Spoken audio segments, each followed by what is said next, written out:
Olá, professora Diana, professor Yuri. Dentre os sistemas abordados em sala, nos foi sorteado o sistema esquelético. O nosso grupo é composto por Maicon Pessoa, Thalita Souza, Matheus Felipe, Kelton Martins, Isabel Souto e Isabelle Carolina. As pautas de nossa apresentação será a definição, a estrutura e ou órgãos acometidos, os fatores de risco, maior ocorrência em mulheres, a patogênese, os sintomas, o diagnóstico e o tratamento da doença. A nossa doença escolhida foi a osteoporose.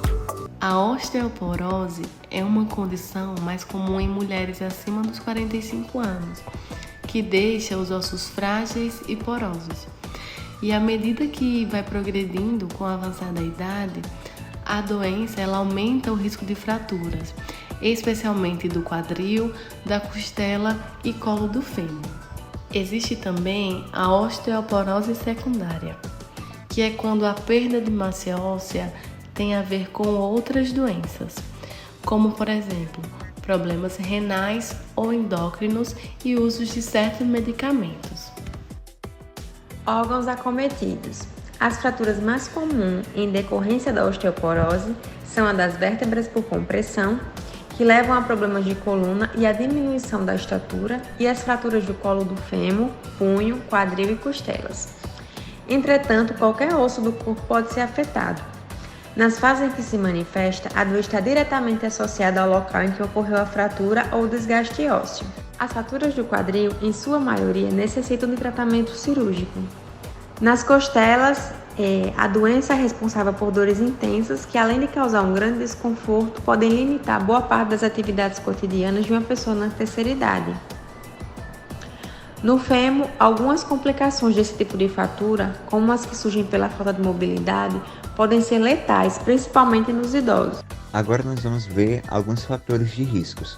São eles: o histórico familiar da doença, pessoas de pele branca, baixas, magras e asiáticos, deficiência na produção de hormônios, medicamentos à base de cortisona, heparina e no tratamento de epilepsia, alimentação deficiente em cálcio e vitamina D, baixa exposição à luz solar, dentre muitos outros, a citar o sedentarismo. Então todos esses vão ser fatores de risco. Maior ocorrência em mulheres. A osteoporose é uma doença que geralmente ocorre em pessoas mais velhas. Dessas, as mulheres são mais acometidas que os homens, em decorrência da ausência do hormônio feminino estrogênio, que ocorre geralmente na fase pós-menopausa, levando a uma redução na formação óssea. Ou seja, as mulheres tendem a serem mais acometidas por essa doença justamente por esse motivo. Por volta dos 50 a 55 anos, as mulheres vão ter a redução do seu hormônio, e isso vai ocasionar que elas tenham mais probabilidade de ter osteoporose, uma vez que o estrogênio ele vai fazer com que o cálcio fique dentro dos ossos. Então a falta desse hormônio fará com que as mulheres sejam mais acometidas que os homens de fato. Que por sua vez, os homens têm durante toda a sua vida a produção do seu hormônio, que é a testosterona. Durante 30 a 35 anos, quando eles atingem essa idade, eles vão ter uma redução significativa, porém a produção ela acontece durante toda a vida, ao contrário das mulheres que vai ter essa produção interrompida. Por isso as mulheres são mais acometidas que os homens. Outro fator que implica nesse quesito é o uso de anticoncepcional. Então as mulheres desde muito jovem, algumas fazem o uso de anticoncepcional, que também vai fazer com que esse hormônio seja diminuído. Então isso vai ser um fator a mais para que as mulheres sejam acometidas por essa doença. A patogênese é a área que estuda o desenvolvimento e origem das doenças, que nesse caso é a osteoporose, como também os mecanismos que a provocam. A fisiopatologia da osteoporose é um desequilíbrio entre a reabsorção e formação óssea, ou seja, a reabsorção e a formação do osso. A reabsorção óssea ocorre em uma maior medida do que a formação.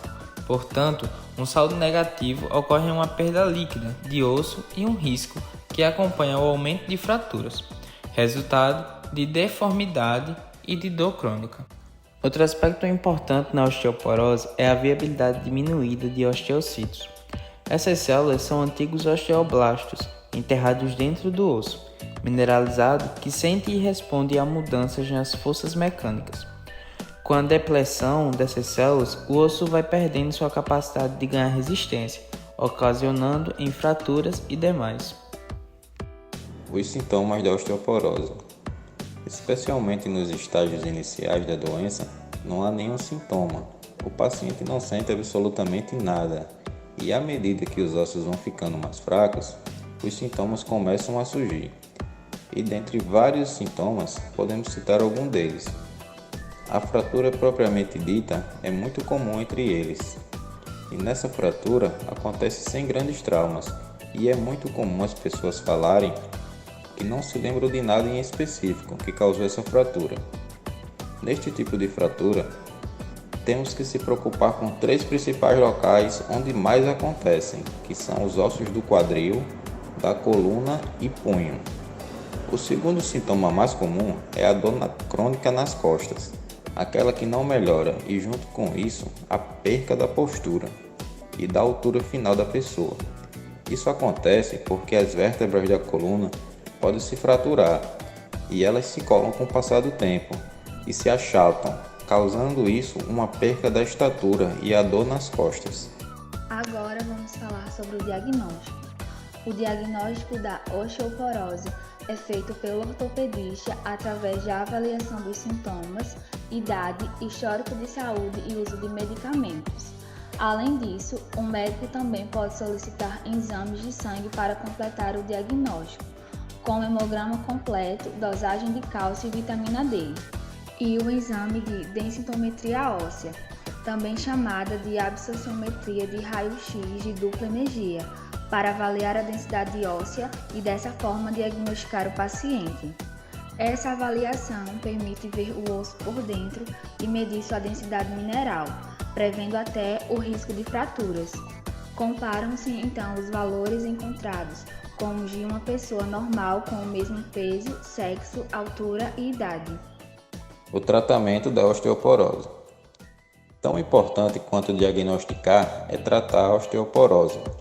Muitos pacientes fazem endometria óssea e, apesar de ter o diagnóstico da osteoporose, tratam apenas com comprimido de cálcio e vitamina D, que até ajudam.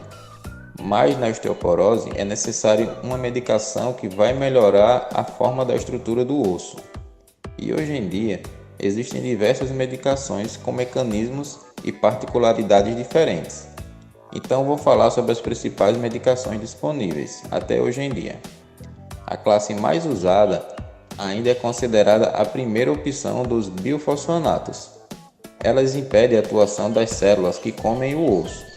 Então, os melhores exemplos dessas medicações são o alendronato, o risidronato, o ácido zolendrênico e a ibandronato.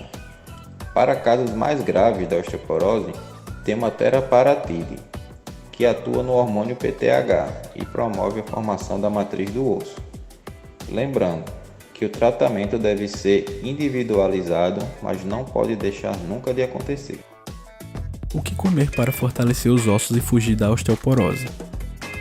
Para ter um esqueleto firme e forte, é necessário consumir cálcio. Conheça as fontes do mineral e as quantidades diárias recomendadas a cada faixa etária. A palavra-chave quando o assunto é osteoporose é cálcio. O mineral, encontrado em doses fartas no leite e seus derivados, serve de matéria-prima para a constituição de todos os ossos do corpo. O nutriente é fundamental na infância e na adolescência, período em que 90% da massa óssea é construída. Assim, uma criança que ingere quantidades adequadas de cálcio pode prevenir problemas que só apareceriam na idade adulta. Também é preciso caprichar em alimentos ricos do nutriente durante a gravidez e na terceira idade, quando o risco de osteoporose aumenta. A vitamina D também é fundamental, mas o fato é que nesse quesito a alimentação contribui muito menos. Para se abastecer dessa substância, o jeito é tomar 15 minutos de sol todo santo dia. Invista nas fontes de cálcio. Além do leite e seus derivados, ele está presente em vegetais, sobretudo os de folha verde escura, como brócolis, couve, couve-flor, repolho, com exceção do espinafre, que contém um alto teor de ácido oxálico, e em peixes como sardinha, salmão e bacalhau. Só evite combiná-los com alimentos ricos em fibras.